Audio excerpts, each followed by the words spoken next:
What's up, wall fans, common sensors, social media world, and of course, podcast consumers? Welcome to the live feed for episode 123 of Go Tell It to the Wall podcast. That's right, 123. I am your favorite podcast host, the one and only Sean O'Rourke, and we've got an action-packed show for you tonight. A lot of stuff to get through. You might notice a couple of rearranging situations on the segments here, and that's really just in order to get some of the important stories out there to you. Important, I guess, being a relative term. But it might seem a little different tonight. That's okay. It's just trying to fit in more common sense than we've been getting in lately. And because of that, we had to switch things up a bit. But you might not even notice. So, that being said, let's get into it.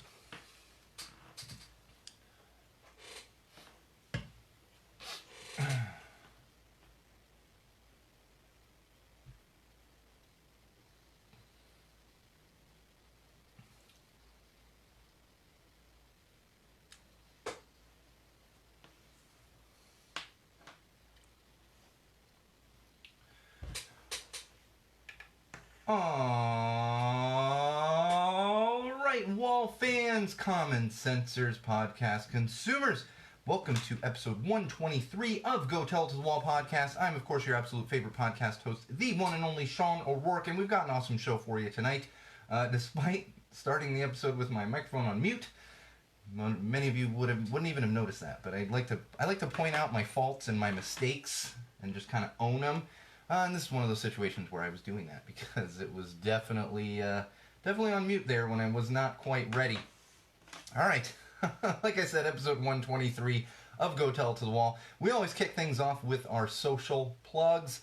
That's right, you can keep up with us during episodes, after episodes, for episodes, whenever you so please, and you can do that in multiple locations. One of those would be Facebook. We are currently live on Facebook right now. Head to facebook.com/Go Tell It to the Wall. Like our page, check back often. That's going to keep you updated on pretty much everything that is Go Tell It to the Wall. A great resource for anyone that likes to keep updated if you use social platforms. Of course, make sure you like our page. We're also on YouTube. Head on over to YouTube, search Go Tell It to the Wall, subscribe to our channel. You're going to find all of the live feeds getting posted up there after the fact. So if you're someone that just listens and you are not a Facebook user, this would be a great way to actually watch some of the feeds. You know, if you want to see my lovely face on there. You're also going to find our beer reviews, our mental health section, parenting section, and a bunch of other great stuff on there. So make sure you are subscribed to our YouTube channel. Additionally, I have my own personal Instagram account. We have not yet created an Instagram account for Go Tell It to the Wall. It's on my list. I'll be honest. I feel like I've said this the past few episodes. Probably going to do it, but in the meantime, follow my own personal Instagram account, which is SoCal Sean, just the name, SoCalSean, no numbers or anything. Follow that Instagram profile or whatever the kids call it these days.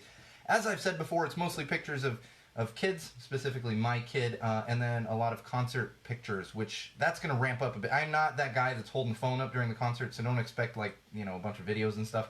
But usually there's some photos from concerts, and we are fast approaching the heavy concert season here. In fact, I'm counting down the days until the Bomb Pops record release party right here in Highland Park at the Offbeat. Actually, just sold out today, so I talked about that with all of you out there a couple episodes ago. I think it was like 2 episodes ago.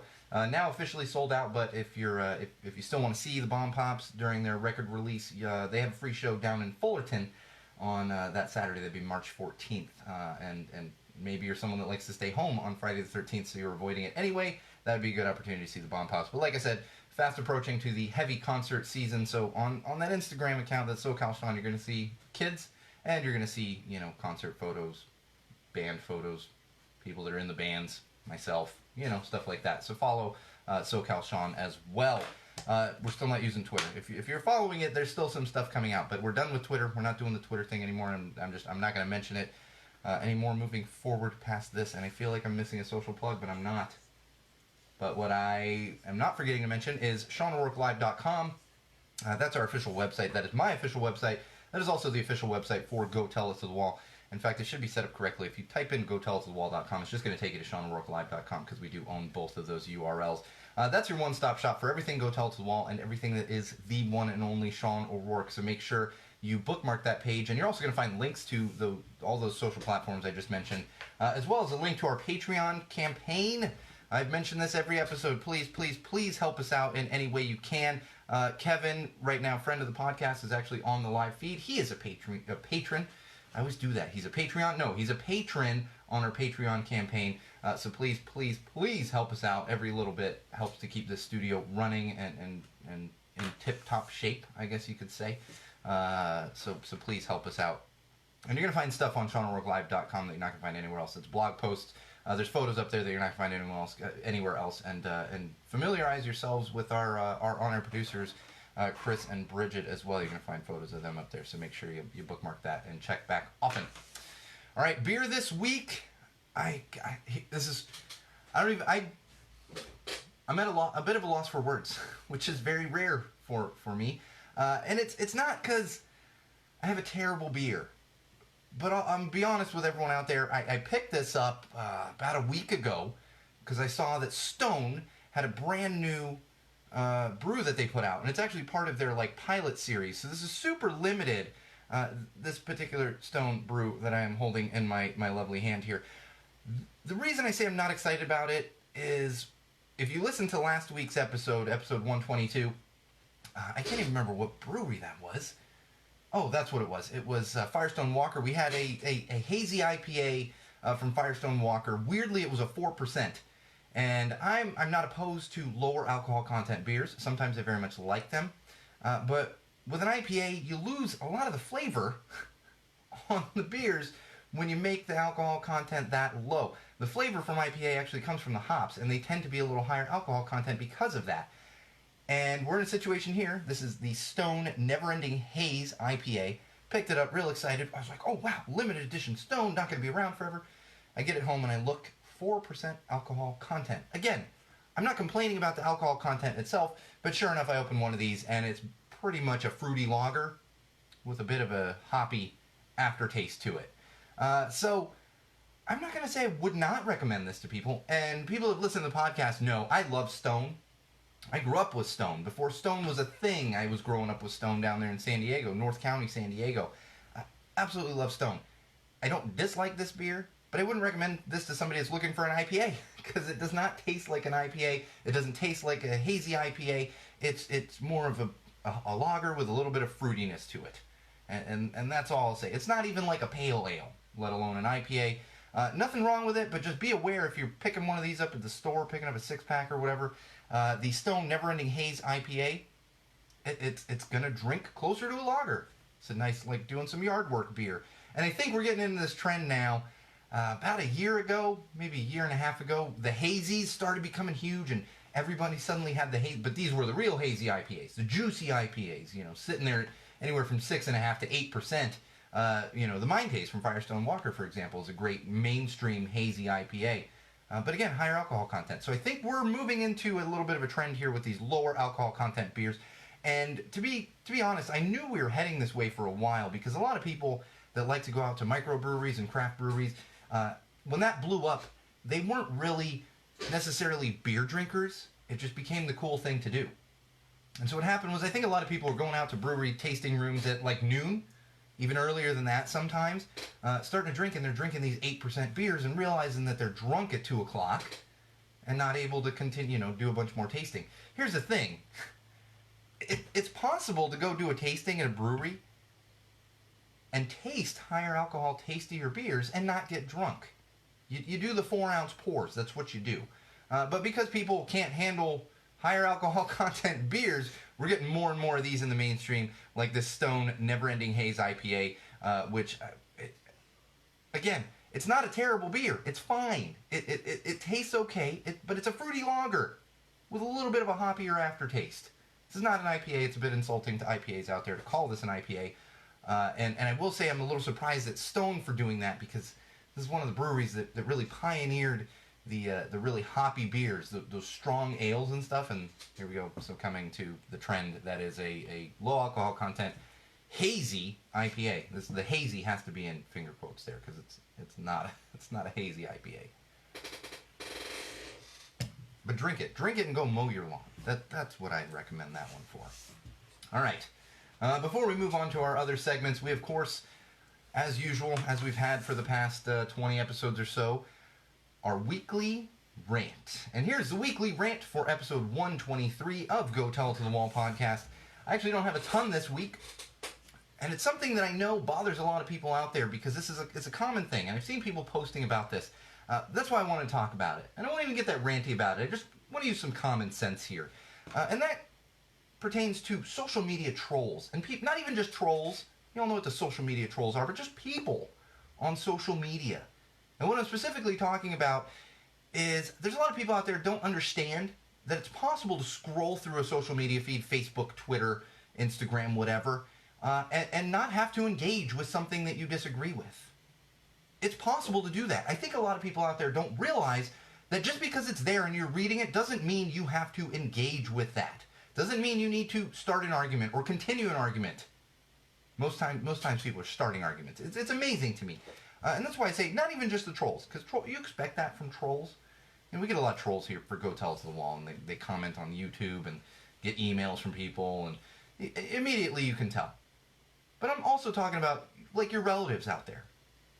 Let's say you have an aunt or an uncle who disagrees with something that you believe, or whatever it might be, especially politics. This is, a lot of times these days I'm talking about politics. What good is it going to do for you to comment and start an argument with another family member that's also public for everybody else in the world to see on a social platform? What good is that going to do you? There's literally no good that's going to come from that. Yes, I am all for voicing your opinion. I do it quite often. Anyone that knows me personally knows I'm pretty quick to voice my opinion. I tend to not be offensive because I'm just not an offensive person to begin with, and I'm not tooting my own horn. It's just I don't really hate a lot of things outside of the Orange Menace and hateful people. And internet trolls. I do hate internet trolls. But you're not getting anything out of this. So if you're one of those people out there that's listening to this and you feel the need to engage every time, before you do, just set the phone down, or don't even set it down. Just back it away from you a little, look at it and say, what good is going to come of this? What is my end goal here? I think if people started looking at social media and what they're going to post and think about their end goal, especially when they're engaging with other people, you realize that you don't really have an end goal. You're just arguing for the sake of arguing. Scroll past it. Keep moving. And the thing is with that, it seems to me like a lot of people out there thrive off arguing. So maybe you're someone out there that enjoys this, but again, maybe just go argue with strangers. Do that. Don't cause rifts within your own family, your friends, whatever it might be, because no good is going to come of that. It's okay to disagree. I have close friends that I disagree with on certain things. I wouldn't call them serious fundamental life beliefs, but there are plenty of things that I disagree with friends on, and they are still friends. They're still friends. And the other thing is, most of these arguments are pointless.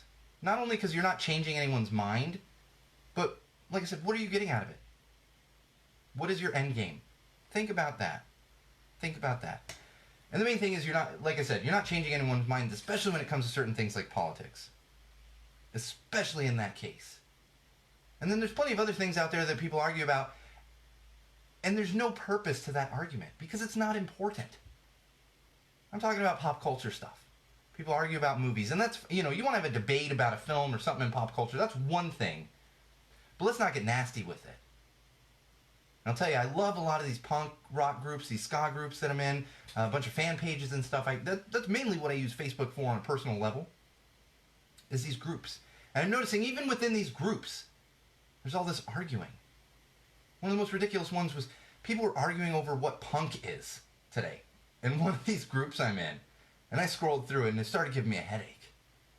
Because I was like, all of you on here that are arguing what is punk rock, what is ska, this arguing is definitely not punk or ska. It's not. We're talking about an inclusive community. It doesn't matter what you listen to. You all band together around that common goal of we enjoy listening to music. In the end, it doesn't matter. It doesn't at all. And the bottom line there is just let it go.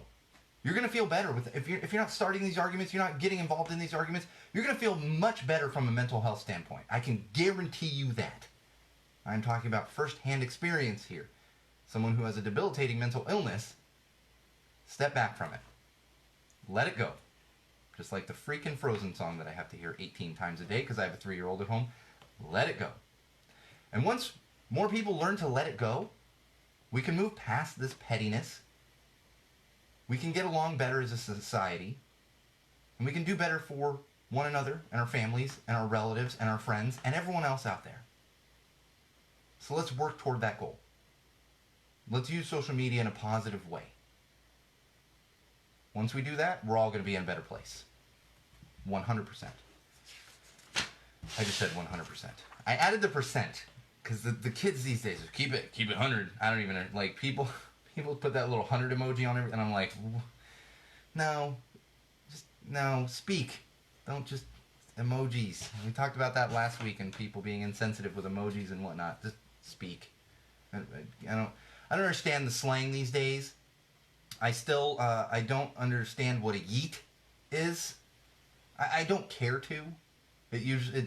Most of these words, I don't understand what they are until somebody says it, and then I'm like, what are you talking about? And they go, oh, this is blah, blah. You know, it took me like 2 years to understand what a fleek was and a bay. Those were two at the same time. A fleek and a bay. A fleek is not a noun. A bay is a noun. I've learned that. I still don't know what a yeet is, and I don't care.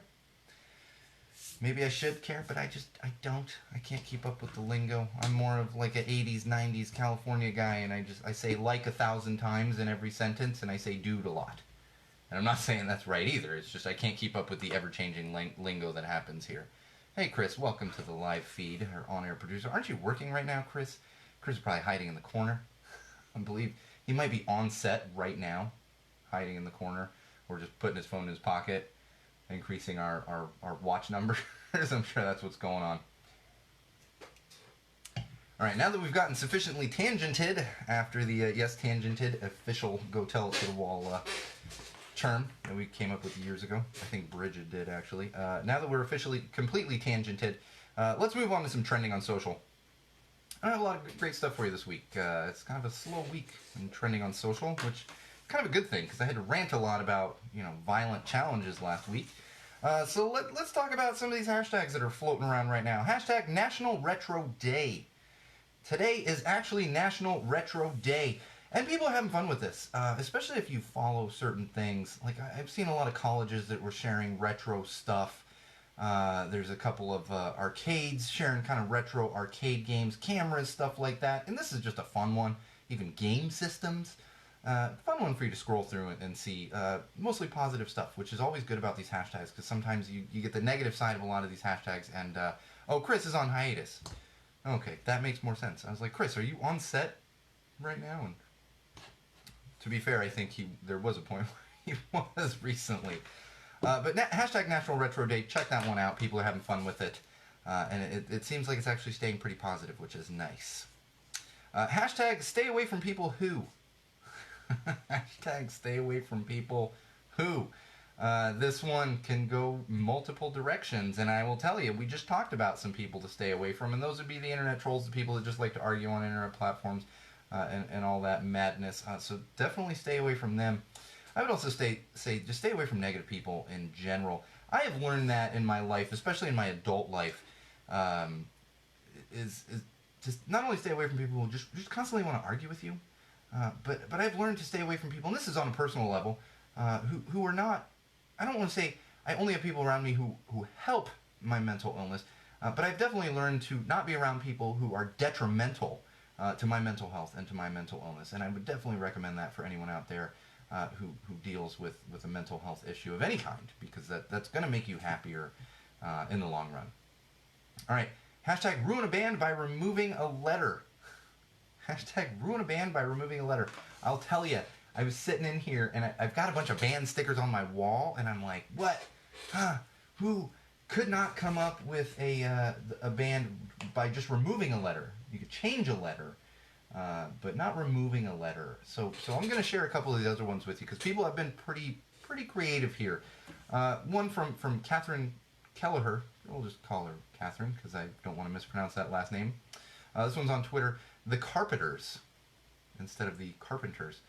I just realized, I think that's missing more than one letter. The other one I really enjoyed is the Bach Boys.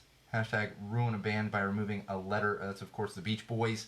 And this particular person also included a GIF of the Beach Boys with a with Bach heads on all of them, so that was kind of cool. But check that one out, people. That one's a fun one. Just have fun with it. I wish I had a cool, clever one to share with you of my own, but I did not. Hashtag National Chili Day. Today is National Chili Day. I hope you all had your chili out there. And of course, if you go on any of the social platforms and search the hashtag National Chili Day, it's tons of GIFs and stuff of Kevin from The Office, because we all know the chili episode with Kevin, and you're gonna see a lot of that. But this one got me thinking, because I don't eat a ton of chili. I enjoy it, when it comes in front of me. With some Fritos, especially with some Fritos, like the bigger Fritos. Oh, that's the way to do chili. But sometimes I do crave it. But it also reminded me of camping with my campmates at Burning Man, because this was always a funny thing, and I'm sure Chris can attest to this. On the last night of Burning Man, on Temple Burn Night, but literally before we leave the next morning to go on however long of a car ride it is. It's been a couple years for me. Freaking long car ride, and you're exhausted from 8 days in the desert. We fill ourselves with chili and Fritos, and then we all pack ourselves into cars and then drive the very, very, very, very long trek from Nevada to Los Angeles. And I'm not even talking like just the distance, because anyone that has been to Burning Man, or especially if you regularly go, there's this thing called Gate Road. You sit on that thing for a very long time in your car. Now you can get out of the car, whatever else, but you're sitting on that thing for a while, and then you're on the road for just hours and hours and hours. And I always found it amusing that our camp would fill ourselves with chili, and then lock ourselves into cars for a very, very long car ride. But enjoy your chili today if that is something you like to eat. I like chili on my fries, I guess, given the circumstance. I always enjoyed chili cheese fries from Boll Weevil, and I haven't seen a Boll Weevil in years. Well, I take that back. I see one when I go visit my parents, because I pass by one, but I haven't seen one outside of that Boll Weevil in years. And growing up in San Diego, was very much a treat in San Diego with Boll Weevil for the burgers, the fries, and oh god, those milkshakes. Not a big milkshake guy, but like milkshakes once in a while, I need one. And just when the craving hits and I get a good milkshake, it's basically the best thing ever. I had an In-N-Out milkshake almost a week ago. And again, I rarely get a milkshake from In-N-Out. My wife was getting one, my brother-in-law was getting one, and I was like, I'm gonna do a shake too. And it was one of those moments, like I finished my burger and my fry, and I went, oh boy, and it was so good, the milkshake. So treat yourself to a milkshake once in a while as well. But it isn't hashtag National Chili Day. It doesn't have a hashtag in front of it. It's not actually a day. It's got to have hashtag National blah blah blah Day. All right, one more thing I want to share with you here in Trending on Social. This kind of could have been in tech news, but we've talked about TikTok quite a few times over the past few months. Specifically, them censoring a same-sex couple, which I was not a big TikTok fan to begin with, and we're also getting a lot of news out of TikTok and their their issues with security. And I'm not talking about security guards. I'm talking about information security, information protection. Your specific information that's being included with that specific app, which is TikTok. And there was an event recently with a bunch of tech people, because that's what they do. They do these events, and tech people sit on a stage, and then they talk about how rich they are and how innovative they are, and it's kind of ridiculous. I have zero interest in ever watching those things, but there's occasionally interesting news that comes out of it. There's the Reddit CEO, who's also the co-founder, Steve Huffman, was asked about TikTok, or TikTok came up as he was talking back, and people were actually talking about other startups learning from this new TikTok app, which is fairly new. I think it's been around a while. I will never use it. And I want to give you this quote from Steve Huffman, and I quote, "Maybe I'm going to regret this, but I can't even get to the level of thinking with them, because I look at the app as so fundamentally parasitic that it's always listening. The fingerprinting technology they use is truly terrifying, and I could not bring myself to install an app like that on my phone." He then continues, "I actively tell people, don't install that spyware on your phone." So TikTok, definitely some security issues here. And I don't know a lot about Reddit. I'm sure Reddit has its own issues and everything else, but we're talking about an app that's constantly listening, and also has fingerprinting technology built into it. Now, granted, I have a phone, and my fingerprint unlocks the phone. I get it. Personally, I'm not usually someone that's really concerned about, information security to an extent. I don't want my social security number going out there or anything, but when it comes to my phone listening or whatever listening. I'm sure there's 15 things listening to me in the studio right now, and it's like, fine. I also broadcast, and I put this out into the world, so I don't have much to hide, but it's interesting that TikTok is getting this flack right now, and it's probably warranted. I haven't done a deep dive on it, but it's also one of the most rapidly growing apps out there. I'm seeing it constantly. So maybe do a little research before you give all of your information to these apps. As I said, I don't care much, but sometimes I'll download a new app, or someone's like, and somebody's like, check out this new app, and I'll go to download it, and I look, and they just start asking me for information. I'm like, nope, can't do it. Like, too much information is being given out here. Not worth me having an app that's going to tell me funny things or listen to music or, tell me what's happening around the neighborhood. No, I don't need any of it. Don't need any of it. So use caution when it comes to these kind of apps, especially when they're just out in the world and everyone's using it. Use caution. All right, let's move along to some entertainment news. You've probably heard this one, but we did have to include it in the episode. Bob Iger out as CEO. This news actually just dropped yesterday or Tuesday. Just dropped this week, and it was pretty sudden because he had recently signed a new contract to stay on as CEO, and he was only like 8 months into like a 36-month contract. Don't quote me on those exact numbers, but somewhat sudden that this news broke. And they, of course, have put in his replacement already. He is staying on as chairman of the board, so he's not leaving Disney completely. He's just no longer CEO, and Disney will be fine. We're not, Disney's not. They're not going to take any kind of hit. Their stock price did take a little bit of a hit, but they're going to be fine in the long run. And for anyone out there that was like taken aback by this, it was interesting. And I told some friends when they were like, "Can you believe Iger stepped down?" And it's like, he's been preparing to step down and retire, like leave the post of CEO at Disney, since I was at Disney. I left Disney in 2014. Like this, and they kept renewing, and he was staying on and everything else. So I'm sure he's just tired. Dude's just got to get some rest. So let the guy go rest. Disney's gonna be fine. Some news out of ABC. ABC just recently greenlit a new pilot.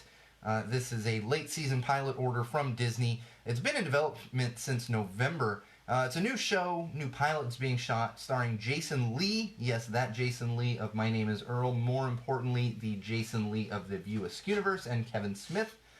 It's about a family. It's called Valley Trash. It's actually about a family that lives deep in the San Fernando Valley. Their daughter gets accepted to a posh school, private school there, and it's their way of. It's all about them navigating, dealing with their not so rich side of things and all the rich people, wealthy people that their daughter goes to school with. I'm a Jason Lee fan. I enjoyed Jason Lee. I actually enjoyed My Name is Earl, and I always enjoyed Jason Lee on every Kevin Smith endeavor that he's been on. I'm obviously not a huge fan of Scientology, so I can't, but as an actor, I do enjoy some Jason Lee. All right, some news from Steven Spielberg. He officially will not direct Indiana Jones 5. Indiana Jones 5 is in development right now. He has stepped down as director of Indiana Jones 5. It's going to be the first Indiana Jones film that he hasn't directed. He, of course, is still attached. He's going to be a producer, everything else. He's still going to make his money off of this. But they are currently looking for a new director to replace Spielberg. And it looks like it's going to be James Mangold, most likely. Not official yet, but James Mangold, who directed Ford versus Ferrari. He's one of the hot directors right now in the industry.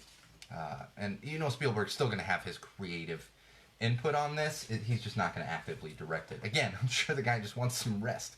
Much like Iger, Spielberg probably wants to rest, and he's got enough success and everything else that he's earned that. Let's have a little bit of rest here for Steven. Of course, that being said, maybe he's going to go work on another project while Indiana Jones is. Who knows? More Disney news, actually. The Simpsons, Bart the Bad Guy. That's right. This is an upcoming episode that will be coming from The Simpsons. And as you know, Disney now officially owns The Simpsons. They have for a little while now, once the 20th Century Fox deal officially went through months ago. And this is basically Disney synergy in full effect. It's going to be all about Marvel. They literally have the Russo brothers voicing some stuff. They have just tons of people voicing stuff, and it's going to be all marveled out. It's all about Bart Simpson seeing a movie before it gets, like a month before it gets out, and he is Bart the bad guy because he is threatening to spread spoilers. As you know, everyone freaked out about spoilers for really all the Avengers movies, but especially that last one, which I had spoiled by like a 4-year-old kid while I was walking through the park. I'm like, oh, okay, well, he died, thanks. That's good to know before I've seen the film, not that I really cared that much. And this is, for those of you not familiar with Disney, synergy is a huge thing for them. It's huge for them. I spent 8 years, and a lot of that 8 years was working on synergistic properties. Did I just make up a word? Possibly. Synergistic properties? That probably is an actual word. If it's not, Disney is going to make it a word because they love synergy so much. And I'll tell you, it's going to get old real fast. So we've seen this dip in Marvel movies and even the Star Wars movies. When you're putting that much content out in people's faces, it does get a little old. And I think we're going to run into that with all the synergy running around The Simpsons, and everything they're trying to throw into all of their properties and keep them all together. Maybe it'll be a great episode. Who knows? I love and hate the concept all at the same time, and part of the hate is just knowing that they shove so much stuff down your throat that it's going to be a constant carousel of just content from Disney, which I think is going to get tired for a lot of people sooner than they think. Speaking of Star Wars content, that's right, there's a nice little segue. The Disney Plus Kenobi series, that's right, we have a working title revealed for the Kenobi series that is in development for Disney Plus. The working title is Pilgrim, yes, like the Mayflower Pilgrim, and that's going to begin shooting next year. They're not even shooting that one yet, it's in development. They pushed back the shoot dates on that, I believe, months ago. So that's not going to start shooting until next year. So 2020, we're only in February here. So next year being 2021, pretty much at least a year away until they start shooting that thing. I know there is a lot of hype around it and people are excited. I'm actually somewhat excited for that one. I still have yet to watch The Mandalorian, but I have a feeling I'll end up watching this Kenobi series before I actually get around to watching Mandalorian. I like Star Wars. I don't love it enough to like run home and flip on the Disney Plus and everything else. It's just, me personally, I get the appeal. People love Star Wars. I get it. I love it too. I don't love it to the extent that I'm craving more and more content from Star Wars. I still have yet to see the last Star Wars movie. And, that's, when they put it on Disney Plus, I'll watch the damn thing. Colin Jost. I am a bit of a Colin Jost fan. I don't watch a lot of SNL. I watched it in the 80s, 90s. I haven't watched a lot of SNL in years. Once in a while, Saturday night, get home from dinner or something, I'll throw it on. But I do enjoy the Weekend Update stuff with Michael Che and Colin Jost. And it looks like he might be preparing for an exit from SNL. There's apparently a book that's coming out soon. The final product for the book is not out, but for those of you familiar with the book industry, even before a book is fully printed and ready to hit the shelves in the stores, what they do is they send books out to people to read, to even pre-promote before the book comes out. And a lot of times that's not the final product on a book. In fact, I have some books on the shelf back here that I've received from publishers that are not the final product, and even says at the front of the book, this is a promotional book. It's not, the final product could be different.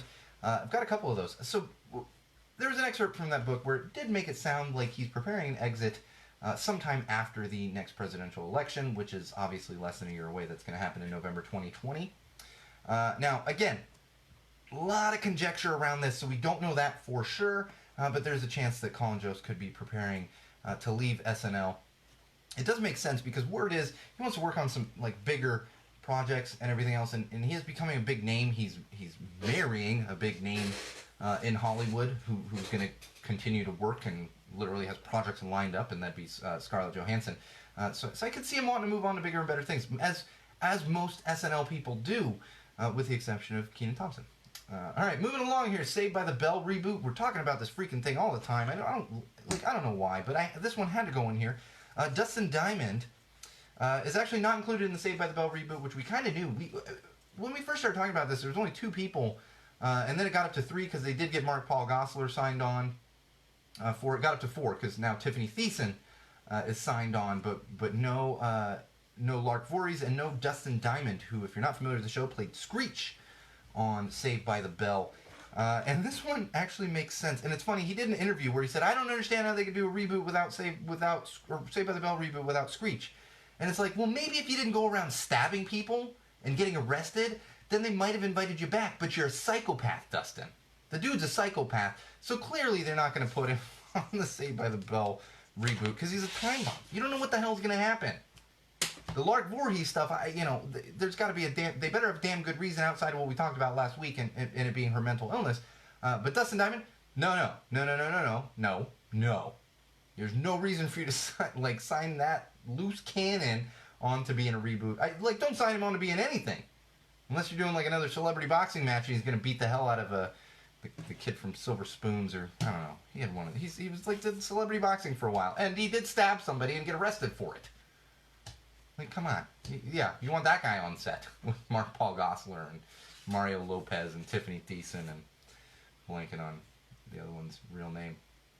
Showgirl's girl. I don't mean that insultingly, but I don't know her name. I know the others. We got some news out of NBC Peacock. That's right. NBC's Peacock streaming service. It's going to be a long time before I get used to that name for their streaming service.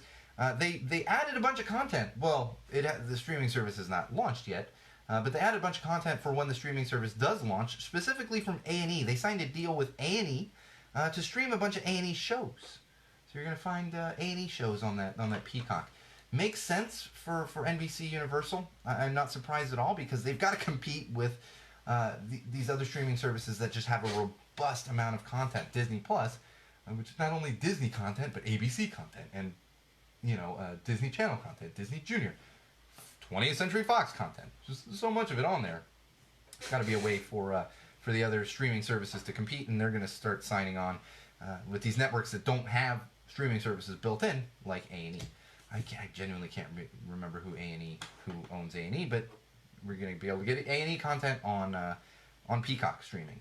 So look forward to that if you're going to get Peacock. I'm not going to get it. No more streaming services. I'm done. I'm not picking up any more streaming services. I got them all. Got all I need. I'm not even happy about having Disney Plus, except for the fact I got a kid at home, so it's well worth it for that. But I'm done with the streaming services. Thank you, Chris. Elizabeth Berkley. I was blanking on her name. That was like the one I couldn't remember. Blanking on her name. One more thing here in entertainment news. We have some interesting news from Ryan Johnson. Apparently, Apple will not let bad guys, that's in finger quotes, bad guys in films or television shows, use iPhones. They can only be used by good guys whenever iPhones are featured in a television show or a movie, anything on screen. Can't use an iPhone. And apparently we kind of knew this because there was an article back in like 2002, before iPhones exist. I think this was before iPhones existed, and Apple had specified that any bad guys need to be using PCs and good guys can use Macs, but bad guys cannot use the Macs. So that's a thing. Apple. I don't even know what to say about this. It's just funny to me that they try to control it that much. And the other funny thing about this is I wouldn't even have noticed. I wouldn't even have noticed. Now I'm going to notice it. And not in a good way. Be like, oh, the good guy's got the iPhone. It's silly. It's just, why does Apple feel the need to go so ridiculous with this? It's crazy to me. All right, we're going to move along to common sense here, and then we're going to get into some mental health. Switching things up a little bit this week, just because I had so much common sense stuff that I wanted to get into, and some important stuff, and some ridiculous stuff, and some just fun stuff. So we're going to get into that, and then we're going to move on to parenting and mental health. And then we'll round things out with tech news. All right, common sense. Jif Peanut Butter, that's right, Jif Peanut Butter, has partnered with the website Giphy. Giphy, that's that GIF website where you can search GIFs. Interestingly enough, there's actually a couple GIFs that feature yours truly. If you search them on Giphy, you might come across those, and you can use them. Use them out in the world. Some Go Tell It to the Wall, Sean O'Rourke GIFs. But as I said, they've partnered with Giphy to settle an argument. They are trying to settle an argument that was actually already settled years ago. They have created these peanut butter jars, and I'm sure you've probably seen it, even if you don't eat Jif peanut butter. You've seen the jar. It's a JIF on it, and a red, blue, green kind of logo, red cap. We've all seen this. they have partnered with Giphy to create a jar of peanut butter that says GIF on it, G-I-F.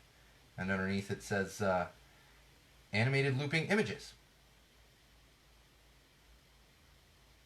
And the interesting thing is, they're trying, like, and this is all just Jif needs some extra marketing. I think people are over this super sugary peanut butter. We eat a lot of the natural peanut butter in my household because we realize I don't need all this extra sugar in my peanut butter. And so what they're doing is trying to point out to people, and in fact, on each thing, on the Jif, it actually says soft G, and on the GIF, it says hard G. Because apparently people still argue about whether it's GIF or Jif, G-I-F. Here's the thing, you can argue all you want, yell at a wall about it. If you're not aware of this, back in 2013, I believe it was, the creator of the GIF, the guy that created GIFs, came out and said it's pronounced GIF with a hard G, not Jif, like the peanut butter. And the reason is, this is what's always gotten me about this. I don't have it right in front of me. Why don't I have it right in front of me? I'm just blanking on it. It's GIF stands for something, and it stands for graphics IF. It's a hard G. It's a hard G. Whether you want to make it a soft G or not, it's a hard G. The creator of it says it's a hard G. The G stands for graphics. But we need to do this, and Jif needs more marketing. So if you want to buy a jar of peanut butter with the GIF logo on it as opposed to the Jif, they are available on Amazon. But from my understanding, it's going to cost you twice as much as a regular jar of Jif peanut butter, and it's just got the Jif peanut butter in it. So you're I guess if you're a big GIF fan, you're going to get this peanut butter and display. I don't know. That's fine. Maybe you're a big GIF fan and you're a big peanut butter fan. Get it. I'm not one to throw stones when I have a giant stuffed Deadpool sitting on my shelf right there. So do you? I just think it's silly. Wellness influencers. Do you know that there are such things as wellness influencers out there?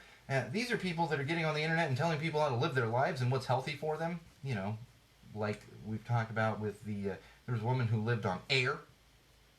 That's all she lived on. She believed that she just needed oxygen to live, which you do need oxygen to live, but you need other things too. There are wellness influencers out there that are giving horrible advice to people regarding the coronavirus. Horrible to the point where they are suggesting people get injected with a lethal dose of vitamins to fight off the coronavirus. A lethal dose of vitamins. If you didn't know that, thank you, Chris. Graphics interchange format. I always blank on the interchange part and then I just lose it. That's GIF, graphics interchange format. Yes, and if you're not familiar with this, you can actually get too much vitamins. There's such thing. And these influencers are recommending literally a lethal dose, an amount of vitamins that can kill people out there. And here's the bottom line with this Wall Fans, Common Sensors, podcast consumers. Common sense says that we should just hear me out here, Wall Fans. Just, I know it seems crazy, but hear me out. Maybe we get medical advice from doctors. Just a thought. Or nurses. People that are actually in the medical field. Not somebody that just puts a camera up and records themselves and tells people to do things. I'll tell you right now, don't take medical advice from me. When it does come to mental illness, that's just from firsthand experience. Not telling you to put lethal doses of anything in your body. But yeah, this is happening right now. So maybe avoid the wellness influencers just in general. Let's just avoid them. Let's avoid the influencers overall, which I'd be down with. I don't consider myself an influencer. I'm definitely a broadcaster. So let's ignore them all. Wellness influencers. Like, what? Like, hi, I'm Kathy from Seattle, and I'm going to tell you what kind of vitamins you should take. Kathy MD, no. I just like to take vitamins. Like, Jesus Christ. Oh, man. All right. Some news from Juul. That's right, that Juul. Full disclosure, I do still use a Juul. Oh, I've been trying. Even got some of those nicotine lozenges. I've been cutting it back, but I do still use it, especially when I've had a couple drinks. But, we've got it. There's a new Juul possibly coming out here with an age lock, which is really, actually, it seems so silly, but I think this is really great. It's an age lock, so it's going to connect via Bluetooth. And so, let's say someone who's under 21 gets a hold of a Juul device, they will actually not be able to use it, because what happens is you'll have to connect it to your phone or to another Bluetooth device, and then it's going to ask you to scan in your ID. Now, obviously, there are going to be ways to get around this. Kids are going to go steal their parents' driver's license, scan it, whatever it is. I realize kids are going to get around it. But the thing is, it's good to put in these other things to make it more difficult. I'm all for that. Kids should not be using vaping products. I shouldn't be using vaping products. We talk about the vape bans being ridiculous, but just in general, the only reason I use it is because I unfortunately got myself addicted to cigarettes at a very young age. 18, 19. I smoked cigarettes very early, but I didn't get addicted until like 18. But still, it was many years of smoking cigarettes and being very much addicted to them. And I've tried lots of things out there. I went to college. I experimented. Cigarettes were the hardest thing to quit, and still are. I have a freaking Juul. So that's why I tell teenagers and kids, it's like, just don't touch cigarettes. It's not cool anymore. It's not cool to be a cigarette smoker anymore. So just don't touch them, and then you're not going to need a Juul. Especially don't touch a Juul. I've said that from the beginning. These vaping products, these are for people that smoke cigarettes and are trying not to smoke cigarettes and have a somewhat healthier alternative. There's no reason to get yourself addicted to nicotine when you're not already addicted to nicotine, for the love of God.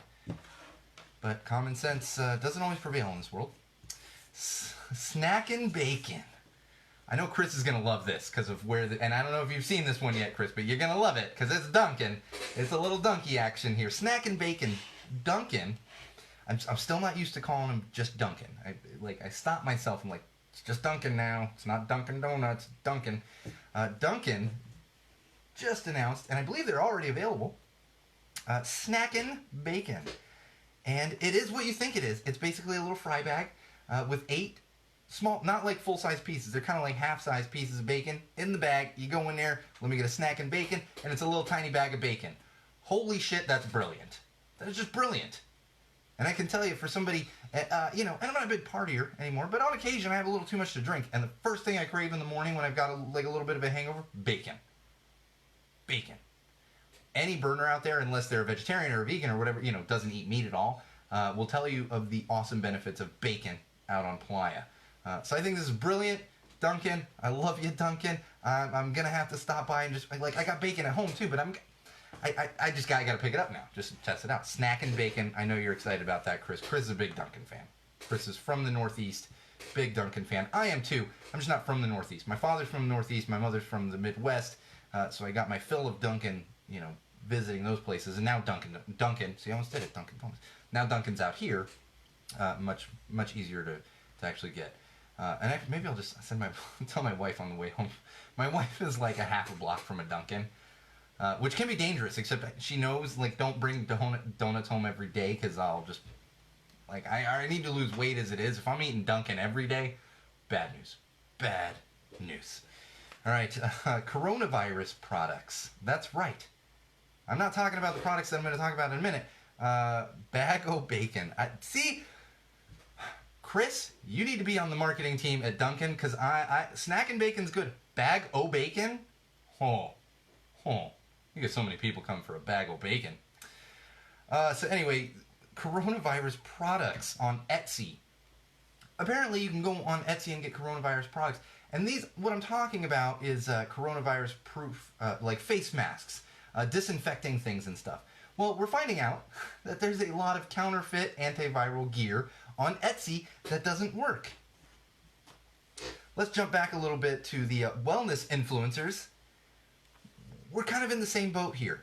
Maybe if you need some medical products, especially if they're important, like to keep you from getting sick, from getting a disease, maybe just hear me out here. Hear me out, Wall fans. Maybe we don't get them from a fucking craft website. Right? There's nothing against Etsy. I just made an order from Etsy. I got some new patches the other day on Etsy. Etsy's great. I'm not ordering medical supplies from Etsy, for the love of God.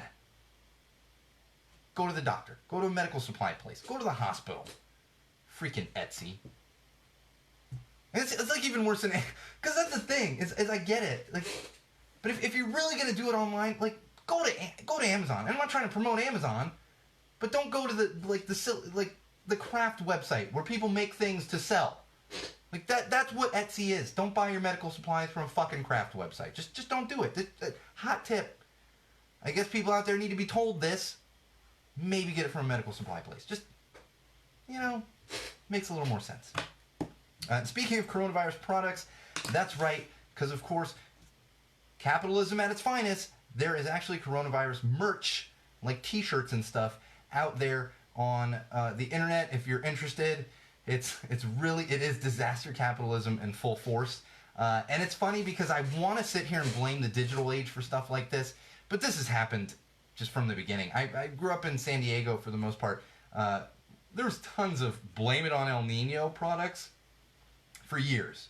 And I'm not trying to compare the coronavirus with El Nino, but it's disaster capitalism. It's a thing. So not that shocked by it. It's pretty ridiculous though. All right, I want to get through these last couple things because I do want to get into some parenting and mental health. We had a woman. Where was she from? Actually, I don't think it matters. We had a woman who actually went in for to get on the list for a liver transplant. They did a test on her, and her urine was completely alcohol. They ran some further tests and realized that and she insisted she did not drink. They realized that she had a disease which is called autobrewery syndrome. It's a rare condition called autobrewery syndrome. She was actually literally brewing beer in her stomach. Autobrewery syndrome. For those of you out there, myself included, that enjoy drinking a beer, don't get excited. You're not going to randomly catch that and suddenly be drunk all the time. It is a byproduct of dealing with severe diabetes. But apparently that's a thing. Like autobrewery syndrome. Who knew? There's a teacher in Texas. We talked about this. I love coming full circle on these things, especially when it's good news. She was actually suspended from her school because she had shown her class a picture of what she called her future wife, her fiance that she was going to be marrying soon. She was suspended because of that, and teachers and parents thought that was inappropriate, that she shared a picture of her future spouse. Of course, if she had shared a picture of a man, this would not have been an issue. Well, she did receive vindication. After a lawsuit, she is going to receive $100,000 as part of that discrimination lawsuit. Here is the best thing about this. I mean, I don't want to say the best thing.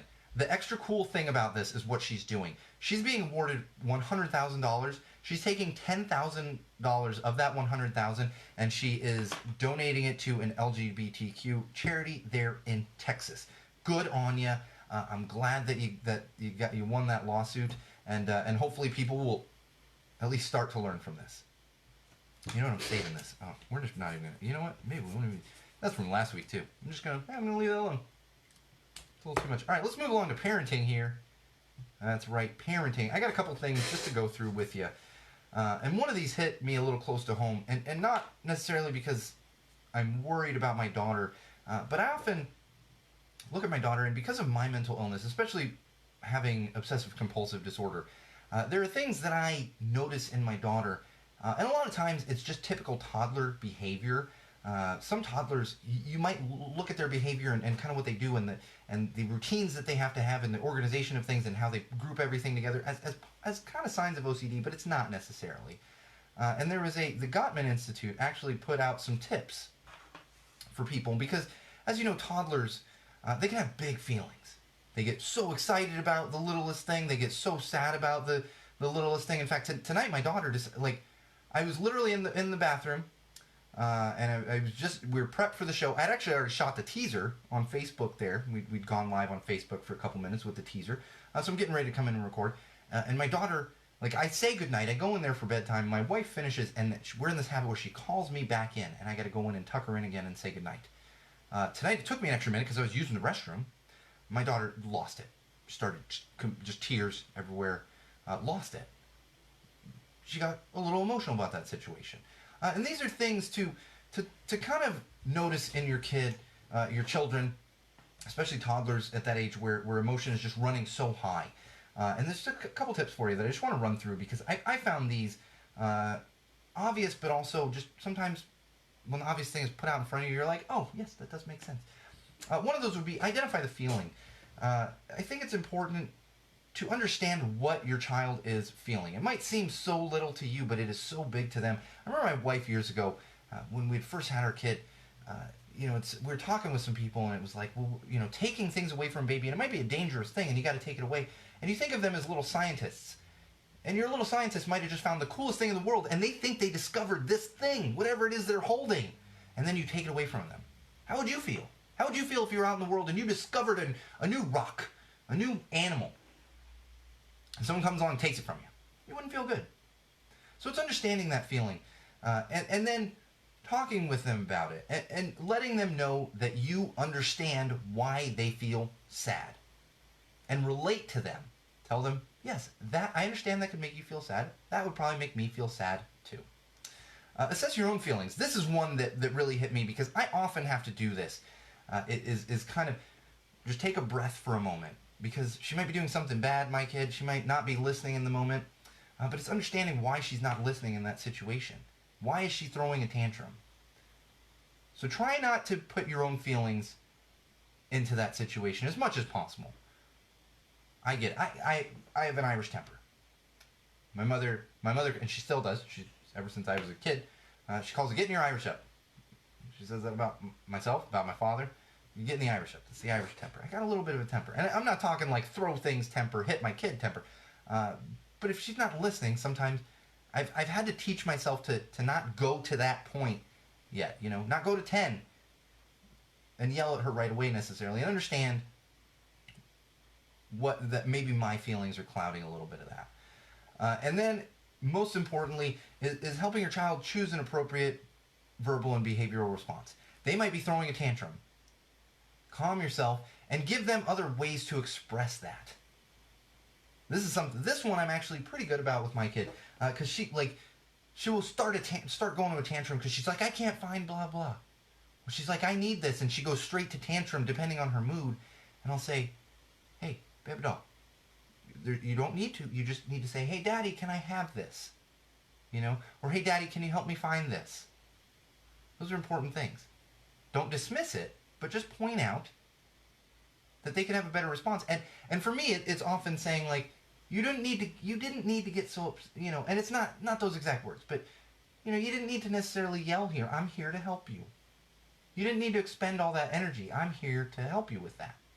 So those are things to keep in mind when it comes to parenting, especially young kids or toddlers. I hope that's helping. That helps people out there. I know it seems silly, as I was reading this, I'm like, this all makes sense. But when you read it or you hear it, it kind of sticks it in your head, and hopefully you can practice it as you go through your daily life parenting kids. All right, I want to run through these real quick because I know a lot of people out there. I have a 3-year-old, so a lot of these are not necessarily books that I would read, but these are younger parenting books. And this came from a therapist who was also a parent, and this is she's actually a psychotherapist. The 5 best parenting books for raising strong and confident kids. Number 1, Peaceful Parent, Happy Kids, How to Stop Yelling and Start Connecting. It really connects back to what we were just talking about. And that's by Laura Markham. Number 2, Daring Greatly, How the Courage to Be Vulnerable Transforms the Way We Live, Love, Parent, and Lead, by Brene Brown.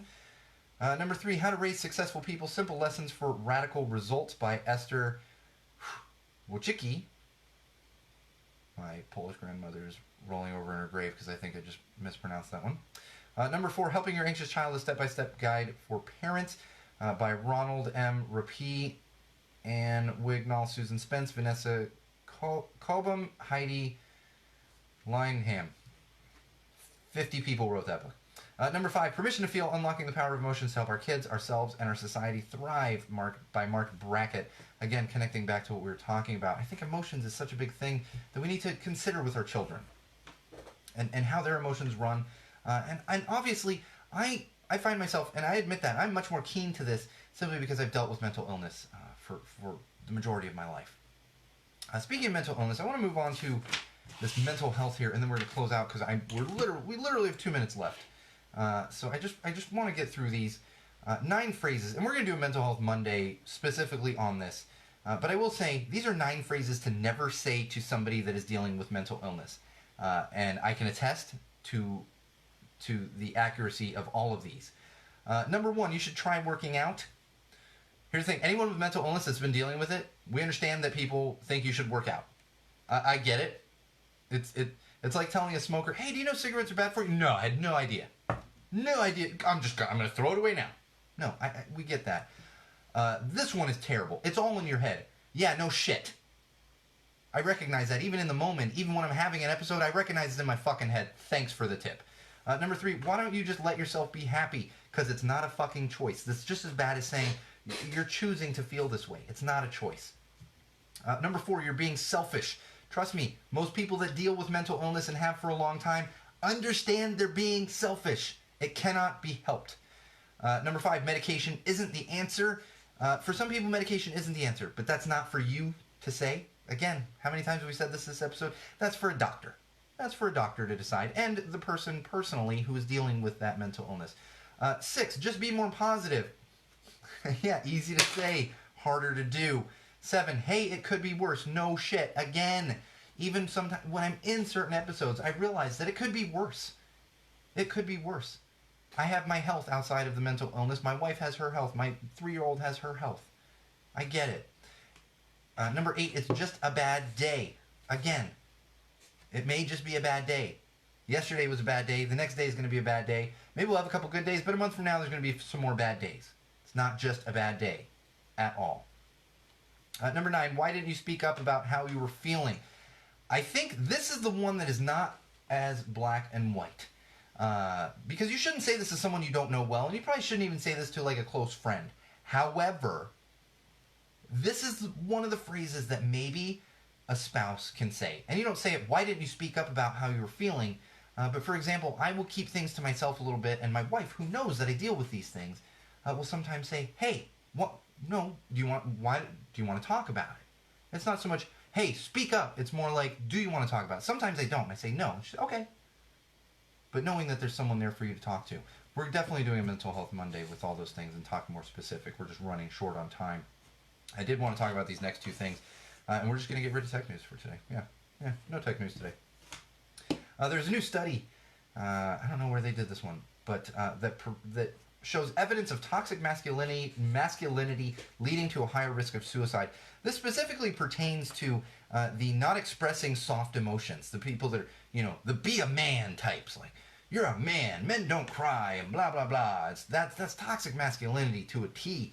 And they found that people who have toxic masculinity and don't talk about their emotions at all, and try to be a man to the rest of society, almost 2.4 times more likely to commit suicide. 2.4 times more likely. Makes sense to me. You need to be open about your emotions, at least to an extent, and that's just, don't worry about being a man. Like, I always say this, like, I'm secure in my masculine. I don't care. I'll cry. I don't give a shit. I'm sure I've teared up on this podcast. I don't care. I'll show you my emotions. That's much healthier. And I still deal with the debilitating mental illness, for the love of God. And then I want to end it with a positive note on mental health. There is a gentleman out of England who launched a program called Dudes and Dogs. This is a program to help men openly discuss their mental health struggles, literally combating what we were just talking about and the toxic masculinity, people not wanting to talk about it. He created this group and this website for guys to walk their dogs and open up with each other. This is someone who's dealt with depression his entire life. He's now 38. It's Rob Osman, I think, that created this Dudes and Dogs Walk and Talk. And I say good on you, Rob. Good on anyone that is participating in this, and good on anyone that is supporting this, because we need more people like Rob. We need more people, more organizations like Dudes and Dogs, and especially when you're servicing a side of things, because like, as much as I say, I'm secure in my masculinity, I don't give a shit. There's plenty of men out there that it tends to be harder for some men to open up than others, and this is giving them a way to do that in England. So good on you, Rob. Thank you for the good work. And the more and more we see of this, the more and more we reduce that stigma, and the more we grow as a society, and the better and better people feel that deal with these mental health issues, these mental illnesses, whatever it might be. It's all progress toward a common goal that really we all should share. All right, that's going to do it for us. We went way over time. We're like 4 minutes over. I'm not even quite done yet. Don't forget, Wall Fans, Common Sensors. You can follow us on multiple social platforms. One of those would be Facebook, where we're currently live. Head over to facebook.com/Go Tell It to the Wall. Like our page. Check back often for updates. You also have our YouTube channel. Head to YouTube, search Go Tell It to the Wall, subscribe. Check out all the awesome videos. All the live feeds go up there. If you're not a Facebook user, you can actually find them on YouTube, as I've mentioned before. Follow my own personal Instagram account, which is SoCalSean, SoCalSean. And make sure you bookmark our website, SeanO'RourkeLive.com, your one-stop shop for everything that is Go Tell It to the Wall and the one and only Sean O'Rourke. And like I said, you're going to find all kinds of great stuff there, including our Patreon campaign. Please help us out if you have the means and you see fit to do so. That's going to do it for us this week. We will be back next week. Same wall place, same wall time. This has been episode 123 of Go Tell It to the Wall podcast. I am your absolute favorite podcast host, the one and only Sean O'Rourke. And remember, Wall Fans, Common Sensors podcast consumers, no matter what you do, no matter where you go, no matter who you're with, and especially no matter why you are doing it, always use common sense.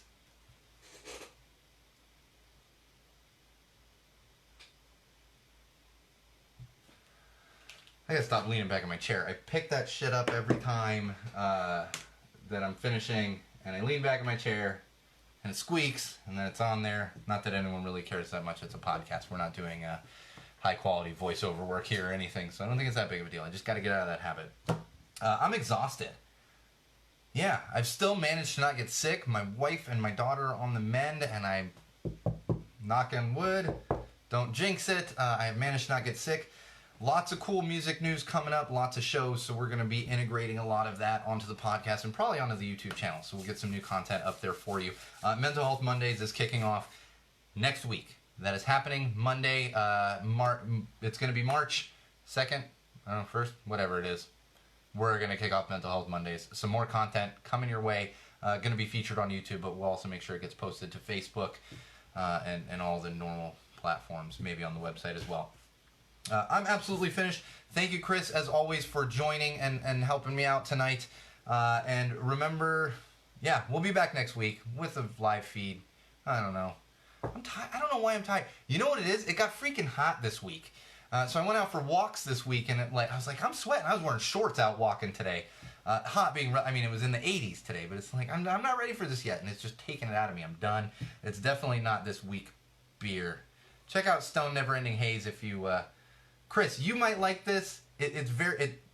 Go back. You'll see at the top of you'll see it later.